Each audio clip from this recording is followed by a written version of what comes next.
Мишутка. Так по старинке называют филиал реабилитационного центра для детей и подростков с ограниченными физическими возможностями здоровья. Для многих сибайских семей он знаком еще с тех времен, когда находился на улице Горького. Поменялось место, название учреждения. Но для своих он так и остался Мишуткой. Именно они, свои, сегодня задаются вопросом и грустно раздумывают над будущим филиала реабилитационного центра. На 4-дневку ее перевели, нам это невыгодно. У ребенка ДЦП, вот даже массажист, она только разогреет мышцы, а тут получается пятница, суббота, воскресенье, выходной, и опять мышцы застоятся. А если вот делать постоянно массажи, электрофорезы, это очень нужно. Слух о закрытии сибайского филиала появился не случайно. Переход на 4-дневную рабочую неделю, сокращение в 2 раза коек-мест. Все это послужило поводом для раздумий о закрытии необходимого и важного для детей филиала. По этому поводу никаких официальных указаний мы не получаем. Приказов с министерства у нас нету.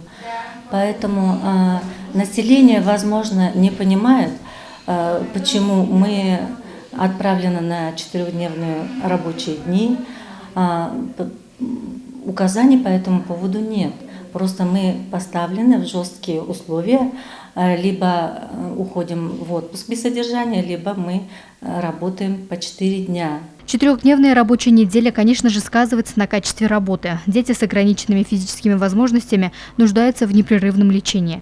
В настоящее время филиал Белорецкого центра реабилитации детей и подростков оздоравливает ребят с Сибая и 4 районов Зауралья. Только за первое полугодие 275 детей получили лечение, психологическую, педагогическую помощь. Из них 30% – это дети-сироты. В Уфу попасть, это годами надо там выбивать, вечно у них места нет. Ну, вот ребенок у меня ходит в 8-ю школу, обыкновенную. Выдергивать его со школы неохота, а вот на каникулы своих детей у них хватает, нас не берут. Вот здесь вот самый такой вот оптимальный выход, нам очень здесь удобно.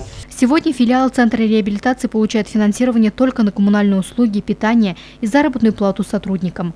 Если медикаменты родители приобретают за свой счет, то расходы на текущий ремонт, игрушки, бытовую химию берут на себя местные благодетели, индивидуальные предприниматели и руководители ведомств. Наш коллектив, он не теряет надежды. Времена непростые, идут экономические преобразования, поэтому видимо, сложности, они по всей республике и по всей стране, они временные.